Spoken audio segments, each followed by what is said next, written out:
Lei 2. Não confie demais nos amigos, aprenda a usar os inimigos. Julgamento. Cautela com os amigos, eles o trairão mais rapidamente, pois são com mais facilidade levados à inveja.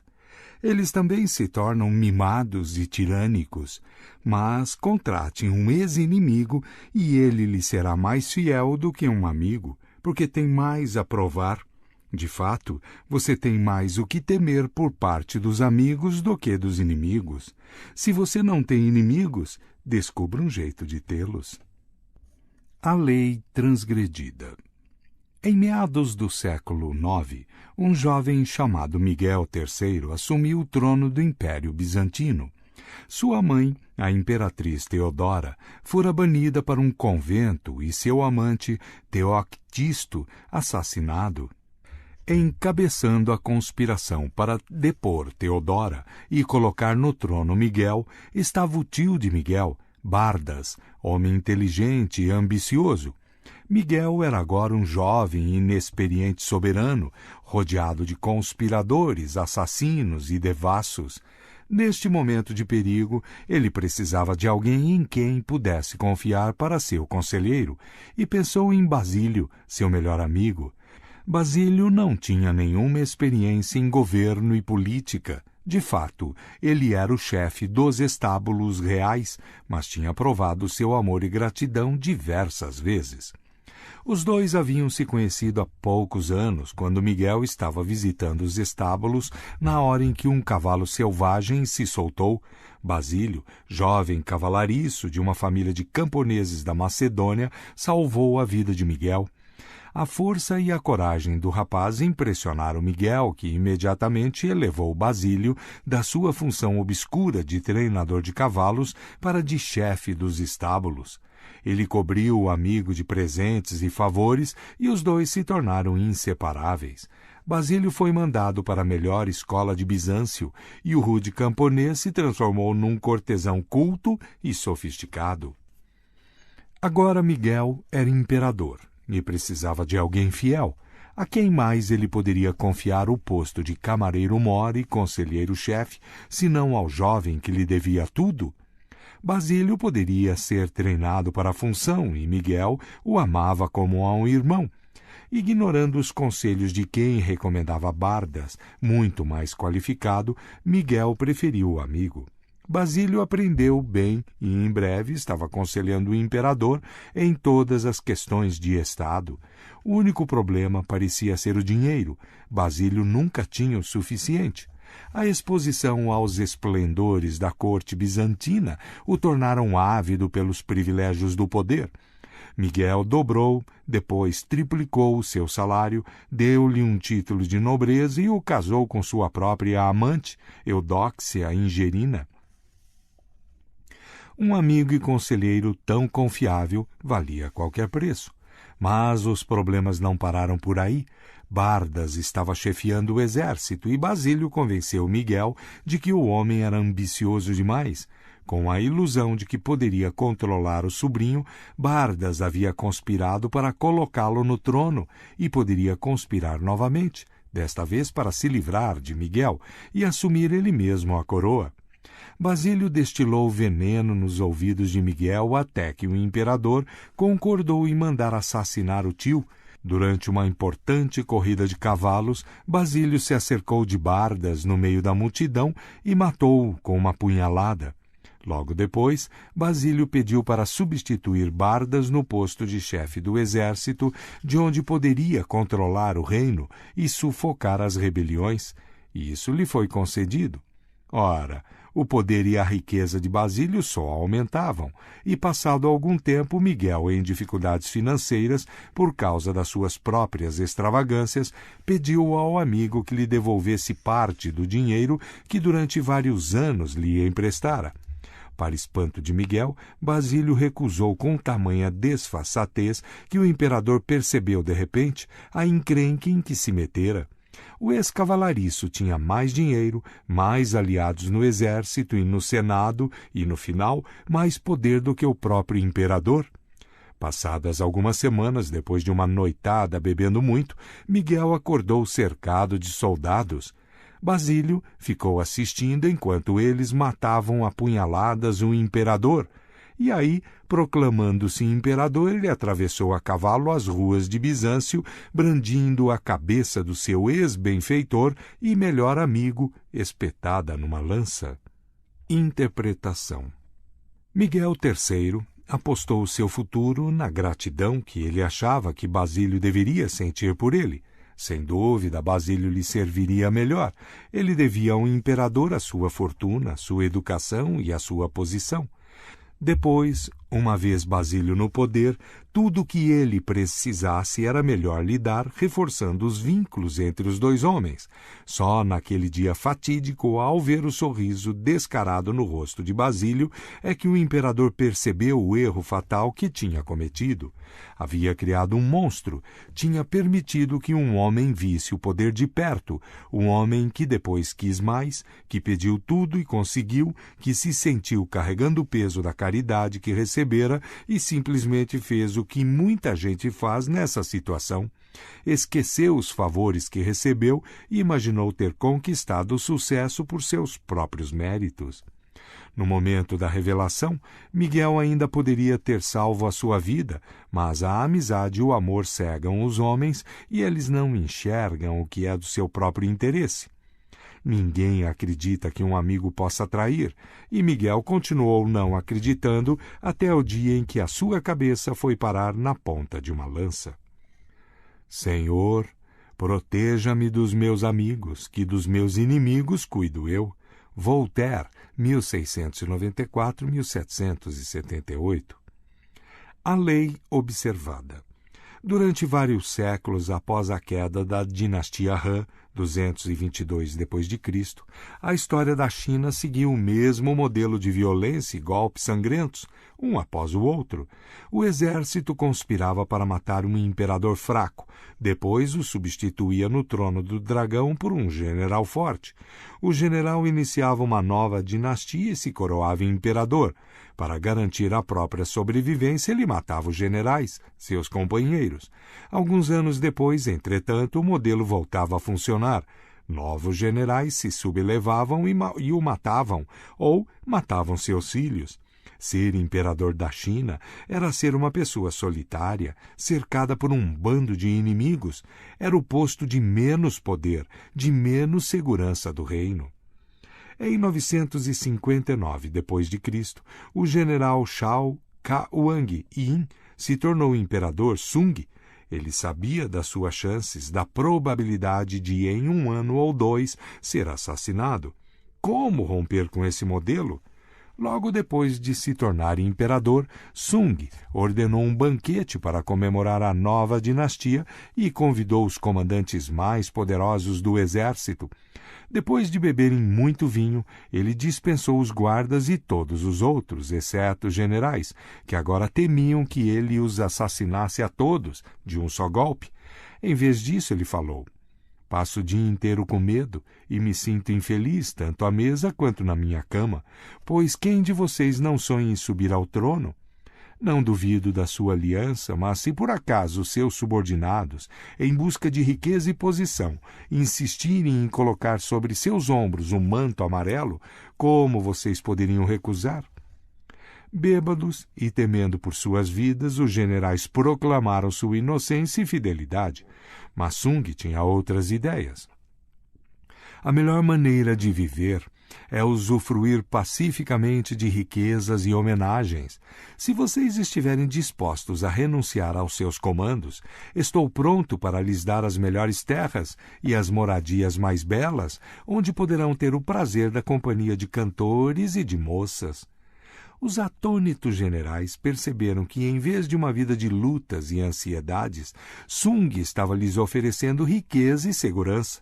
No dia seguinte, todos os generais entregaram os seus pedidos de demissão e se retiraram para as terras que Sung lhes deu. De um só golpe, Sung transformou um bando de lobos que se diziam amigos, mas provavelmente o teriam traído, num grupo de dóceis ovelhas afastados de todo o poder. Nos anos seguintes, Sung continuou a campanha para garantir o seu governo. Em 971 d.C., o rei Liu Dehan do Sul finalmente se rendeu depois de anos de rebelião. Para espanto de Liu, Sung lhe ofereceu um posto na corte imperial e o convidou a ir até o palácio para selarem com vinho a nova amizade. Segurando o copo que Sung lhe oferecia, o rei Liu hesitou, com medo de que estivesse envenenado. Os crimes de seus súditos certamente merecem a morte, gritou ele, mas eu imploro a sua majestade que poupe a vida do seu súdito. Na verdade, não ouso beber este vinho. O imperador Sung riu, pegou o copo de Liu e bebeu. Não estava envenenado. A partir daí, Liu se tornou o seu amigo mais leal e confiável. Na época, a China se dividia em muitos reinos menores. Quando Xianxu, rei de um deles, foi derrotado, os ministros de Sung aconselharam o imperador a trancafiar este rebelde. Eles apresentaram documentos provando que ele ainda conspirava para matar Sung. Quando Xianxu foi visitar o imperador, entretanto, em vez de prendê-lo, Sung o homenageou. Deu-lhe também um pacote que disse para o ex-rei abrir no caminho de casa. Xianxu abriu o pacote na viagem de volta e viu que continha todos os documentos sobre a sua conspiração. Percebeu que Sung sabia dos seus planos assassinos, mas mesmo assim o havia poupado. Esta generosidade o conquistou, e ele também passou a ser um dos súditos mais leais de Sung. Interpretação. Um provérbio chinês compara os amigos aos dentes e mandíbulas de um animal perigoso. Se você não tomar cuidado, eles acabam mastigando você. O imperador Sung conhecia as mandíbulas por entre as quais estava passando ao assumir o trono. Seus amigos, entre aspas, no exército, o mastigariam como um pedaço de carne, e se ele conseguisse sobreviver, seus amigos no governo o jantariam.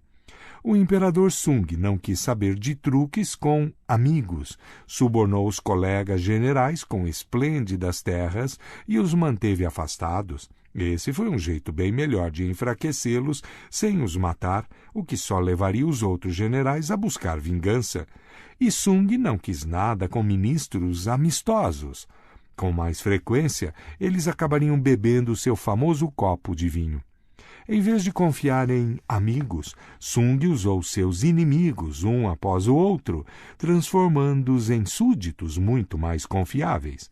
Enquanto um amigo espera receber cada vez mais favores e ferve de inveja, esses antigos inimigos não esperavam nada e conseguiram tudo. Um homem que se vê poupado de repente da guilhotina é um homem grato, não há dúvida, e fará o impossível pelo homem que o perdoou. Com o tempo, estes ex-inimigos se tornaram os amigos mais fiéis de Sung. E Sung conseguiu finalmente romper com o modelo de golpes, violências e guerras civis.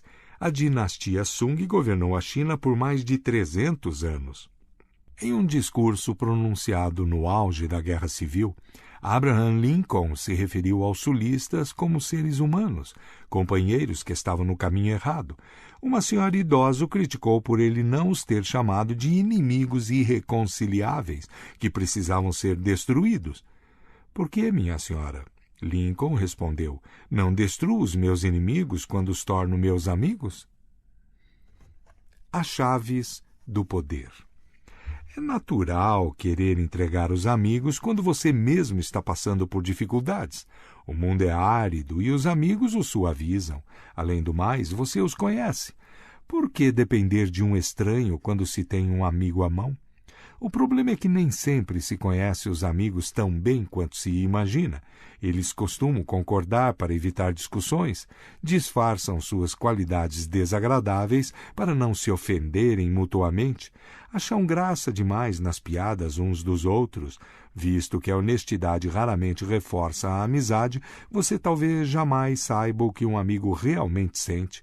Eles dirão que gostam da sua poesia, adoram a sua música, invejam o seu bom gosto para se vestir. Talvez estejam sendo sinceros, com frequência não estão. Quando você decide contratar um amigo, aos poucos vai descobrindo as qualidades que ele ou ela estava escondendo. Curiosamente, é o seu ato de bondade que desequilibra tudo. As pessoas querem sentir que merecem a sorte que estão tendo. O recibo por um favor pode ser opressivo. Significa que você foi escolhido porque é um amigo, não necessariamente porque merece. Existe quase que um toque de condescendência no ato de contratar os amigos que no íntimo os aflige. O dano vai surgindo lentamente. Um pouco mais de honestidade, lampejos de inveja e ressentimento aqui e ali, e antes que você perceba, a amizade se foi. Quanto mais favores e presentes você distribuir para reavivar a amizade, menos gratidão receberá em troco. A ingratidão tem uma longa e profunda história. Ela tem demonstrado seus poderes há tantos séculos que é realmente interessante que as pessoas continuem subestimando-os. Melhor prestar atenção. Se você nunca espera a gratidão de um amigo, vai ter uma agradável surpresa quando eles se mostrarem agradecidos. O problema de usar ou contratar amigos é que isso inevitavelmente limitará o seu poder. É raro o amigo ser a pessoa mais capaz de ajudar você, e afinal, capacidade e competência são muito mais importantes do que sentimentos de amizade. Miguel III tinha um homem capaz de orientá-lo e mantê-lo vivo, bem diante do seu nariz. Esse homem era Bardas. Todas as situações de trabalho exigem uma certa distância entre as pessoas. Você está tentando trabalhar, não fazer amigos. A amizade, real ou falsa, só obscurece esse fato. A chave do poder, portanto, é a capacidade de julgar quem é o mais capaz de favorecer os seus interesses em todas as situações. Guarde os amigos para a amizade, mas para o trabalho prefira os capazes e competentes. Seus inimigos, por outro lado, são uma mina de ouro escondida que você deve aprender a explorar. Quando em 1807, Talleyrand, o primeiro-ministro de Napoleão, concluiu que seu chefe estava levando a França à ruína e que chegara a hora de se voltar contra ele, compreendeu os perigos de conspirar contra o imperador. Ele precisava de um parceiro, um confederado. Em que amigo lhe poderia confiar num projeto como esse? Ele escolheu Joseph Fouché, chefe da polícia secreta, seu inimigo mais odiado, um homem que até havia tentado fazer com que ele fosse assassinado. Ele sabia que o ódio antigo entre os dois criaria uma oportunidade para uma reconciliação emocional. Ele sabia que Fouché não esperaria nada dele e, de fato, se esforçaria para provar que era merecedor da escolha de Talleyrand. Uma pessoa que tem algo a provar moverá montanhas por você. Finalmente, ele sabia que este relacionamento com Fouché se basearia no interesse pessoal mútuo e não estaria contaminado por sentimentos pessoais. A escolha se mostrou perfeita. Embora os conspiradores não conseguissem depor Napoleão, a união desses parceiros poderosos, mas improváveis, gerou muito interesse pela causa. Lentamente começou a se espalhar a oposição ao imperador, e a partir daí, Talleyrand e Fouché tiveram um proveitoso relacionamento de trabalho. Sempre que possível, faça as pazes com o inimigo e insista em colocá-lo a seu serviço. Como disse Lincoln, você destrói o inimigo quando faz dele um amigo. Em 1971, durante a Guerra do Vietnã, Henry Kissinger foi alvo de uma tentativa frustrada de sequestro, uma conspiração envolvendo, entre outros, os famosos padres antibelicistas, os irmãos Berrigan, 4 outros padres católicos e 4 freiras. Em particular, sem informar ao Serviço Secreto ou ao Departamento de Justiça, Kissinger combinou um encontro num sábado de manhã com 3 dos supostos sequestradores, explicando aos seus convidados que tiraria a maior parte dos soldados americanos do Vietnã em meados de 1972, ele os fascinou. Ganhou deles uns botões com os dizeres "Sequestre Kissinger", e um continuou seu amigo durante anos, visitando-o em diversas ocasiões. Esta não foi uma manobra isolada. A política de Kissinger era trabalhar com os que discordavam dele. Os colegas comentavam que ele parecia se dar melhor com seus inimigos do que com seus amigos. Sem inimigos à nossa volta, ficaríamos preguiçosos. Um inimigo nos calcanhares aguça a nossa percepção, nos mantém concentrados e alertas. Às vezes, então, é melhor usar os inimigos como inimigos mesmo, em vez de transformá-los em amigos ou aliados. Mao Tse-tung viu o conflito como um elemento-chave na sua abordagem ao poder. Em 1937, os japoneses invadiram a China, interrompendo a guerra civil entre os comunistas de Mao e seus inimigos, os nacionalistas. Temendo que os japoneses acabassem com eles, alguns líderes comunistas defendiam a ideia de deixar os nacionalistas lutando com os japoneses e usar esse tempo para se recuperar. Mao discordou. Os japoneses não poderiam derrotar e ocupar um país tão vasto quanto a China por muito tempo. Depois que eles saíssem, os comunistas estariam enferrujados se ficassem muitos anos fora de combate e estariam despreparados para reabrir a luta contra os nacionalistas. Enfrentar um inimigo formidável como os japoneses, de fato, seria o treinamento perfeito para o exército maltrapilho comunista. O plano de Mao foi adotado e funcionou. Quando os japoneses finalmente se retiraram, os comunistas tinham ganho a experiência de combate que os ajudou a derrotar os nacionalistas. Anos depois, um visitante japonês tentou se desculpar com Mao porque o seu país tinha invadido a China. Mao interrompeu. Ao contrário, não deveria eu lhe agradecer? Sem um adversário à altura, explicou ele, um homem em um grupo não pode se fortalecer. A estratégia de constantes conflitos adotada por Mao tem vários elementos-chave. Primeiro, certifique-se de que a longo prazo você vai sair vitorioso. Jamais entre em luta com quem você não tenha certeza de derrotar, como Mao sabia que era o que ia acontecer no final com os japoneses. Segundo, se você não tiver nenhum inimigo aparente, às vezes será preciso definir um alvo conveniente, até mesmo transformar um amigo em inimigo. Mao usou essa tática várias vezes na política. Terceiro, use esses inimigos para esclarecer melhor ao público a sua causa, até estruturando-a como uma luta entre o bem e o mal. Na verdade, Mao incentivou o desacordo da China com a União Soviética e os Estados Unidos. Sem inimigos definidos, ele acreditava, seu povo perderia a noção do que era o comunismo chinês. O inimigo nitidamente definido é um argumento muito mais forte a seu favor do que todas as palavras que você conseguir usar. Jamais deixe que a presença de inimigos o perturbe ou aflija. Você está muito melhor com um ou dois adversários declarados do que quando não sabe quem é o seu verdadeiro inimigo. O homem de poder aceita o conflito, usando o inimigo para melhorar a sua reputação como um lutador seguro, em que se pode confiar em épocas incertas. O inverso. Embora, em geral, seja melhor não misturar trabalho com amizade, há momentos em que um amigo pode ser mais eficaz do que um inimigo. Um homem de poder, por exemplo, frequentemente precisa fazer um trabalho sujo, mas para salvar as aparências é melhor deixar que outros façam isso por ele. Os amigos são os melhores, visto estarem dispostos a se arriscar pelo afeto que sentem por ele. Além disso, se os seus planos gorarem por algum motivo, o amigo é um bode expiatório muito conveniente. Esta queda do favorito, entre aspas, era um truque usado com frequência por reis e soberanos.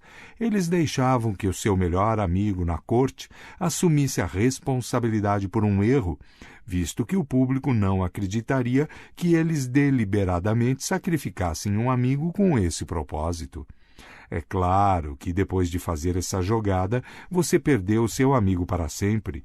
É melhor, portanto, reservar o papel de bode expiatório para alguém chegado a você, mas não muito. Finalmente, o problema de trabalhar com amigos é que isso confunde os limites e as distâncias que o trabalho exige.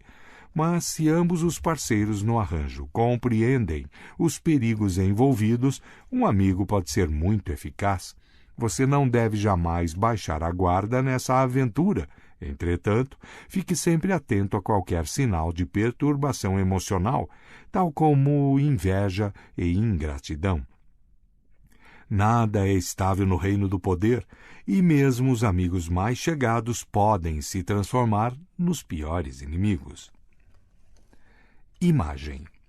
O perigo da ingratidão. Sabendo o que pode acontecer se você colocar o dedo na boca de um leão, é melhor não fazer isso. Com amigos você não terá tanta cautela, e se os contratar, eles o comerão vivo com a sua ingratidão. A autoridade. Saiba tirar vantagem dos inimigos. Você precisa aprender que não é pela lâmina que se segura a espada, mas pelo punho, para poder se defender. O sábio lucra mais com seus inimigos do que o tolo com seus amigos. Baltasar Gracián, 1601-1658. Notas. Para um bom inimigo, escolha um amigo. Ele sabe onde atacar. Diane de Poitiers, 1499-1566, amante de Henrique II, da França. Sempre que ofereço um posto vago, faço centenas de descontentes e um ingrato. Luís XIV, 1638-1715. Assim, eu mesmo já fui mais de uma vez iludido pela pessoa a quem mais amava e em cujo amor, acima de qualquer outra pessoa, eu mais confiava. Acredito, portanto, que seja certo amar e servir a uma pessoa mais do que a todas as outras, segundo o mérito e o valor, porém jamais confiar tanto nesta tentadora armadilha da amizade a ponto de ter de se arrepender mais tarde. Baldassare Castiglione, 1478-1529. A serpente, o fazendeiro e a garça. Uma serpente perseguida pelos caçadores pediu a um fazendeiro que salvasse a sua vida. Para escondê-la de seus perseguidores, o fazendeiro se agachou e permitiu que a serpente rastejasse para dentro de sua barriga. Mas quando o perigo passou e o fazendeiro pediu para a serpente sair, ela se recusou. Estava quente e seguro lá dentro. No caminho de casa, o fazendeiro viu uma garça, aproximou-se dela e lhe contou baixinho o que tinha acontecido. A garça lhe disse para se agachar e fazer força para botar o bicho para fora. Assim que a serpente espichou a cabeça, a garça agarrou-a com um bico e, puxando-a de lá de dentro, matou-a. O fazendeiro ficou preocupado com o medo de que o veneno da serpente ainda estivesse na sua barriga, e a garça lhe disse que para curar veneno de cobra era preciso cozinhar e comer 6 aves brancas. Você é uma ave branca, disse o fazendeiro. Para começar, serve. Agarrou a garça, colocou-a numa sacola e a levou para casa, onde a pendurou enquanto contava para a mulher o que tinha acontecido. Você me surpreende, disse a mulher. A ave é boa com você. O livra de uma coisa ruim dentro da sua barriga. Na verdade, salva a sua vida. E você atrasa até aqui para matá-la. E imediatamente soltou a garça, que saiu voando. Mas, no caminho, lhe bicou os olhos. Moral. Se você vir o rio subindo o morro, é sinal de que alguém está retribuindo uma gentileza. Conto folclórico africano. Muita gente pensa que um príncipe sábio deveria, tendo oportunidade, incentivar astuciosamente uma inimizade, de forma que, ao eliminá-la, ele possa aumentar a sua grandeza. Os príncipes, especialmente os novos, encontraram mais fé e utilidade naqueles homens a quem, no início do seu poder, viam com suspeita do que naqueles em que começaram confiando. Pandolfo Petrucci, príncipe de Siena, governou seu estado mais com aqueles de quem desconfiava do que com os outros.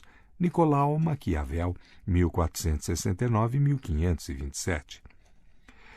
Um Brahmane, grande especialista nos Vedas e que também foi um ótimo arqueiro, oferece os seus serviços ao seu bom amigo, que agora é o rei. O Brahmane grita ao ver o rei: "Reconheça-me, meu amigo."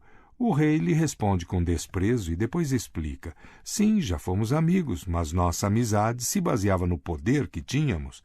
Eu era seu amigo, bom Brahmane, porque era do meu interesse. Nenhum pobre é amigo do rico. nem um tolo do sábio, nem um covarde do corajoso. Um velho amigo, quem precisa dele? Só dois homens de igual riqueza e berço ficam amigos e se juntam, não um homem rico e outro pobre. Um velho amigo, quem precisa dele? Mahabharata, século III, provavelmente antes de Cristo. Colha uma abelha por bondade, e verá as limitações da bondade. Provérbio sufi. Os homens apressam-se mais a retribuir um dano do que um benefício, porque a gratidão é um peso e a vingança um prazer. Tácito, aproximadamente 55 a 120 depois de Cristo. Lucrando com os inimigos. Aconteceu certa vez que o rei Hiero, falando com um dos seus inimigos, foi recriminado por ter mau hálito. O rei, então, tanto constrangido, assim que chegou em casa, ralhou com a mulher. Como é que você nunca me falou sobre isso? A mulher, uma dama simples, casta e inofensiva, disse: Senhor, pensei que todos os homens tivessem o hálito com esse cheiro. É óbvio, portanto, que as faltas mais evidentes aos sentidos, vulgares e físicas, ou notórias ao mundo, as ficamos sabendo mais rápido pelos inimigos do que por amigos e familiares. Plutarco, aproximadamente 46 a 120 depois de Cristo.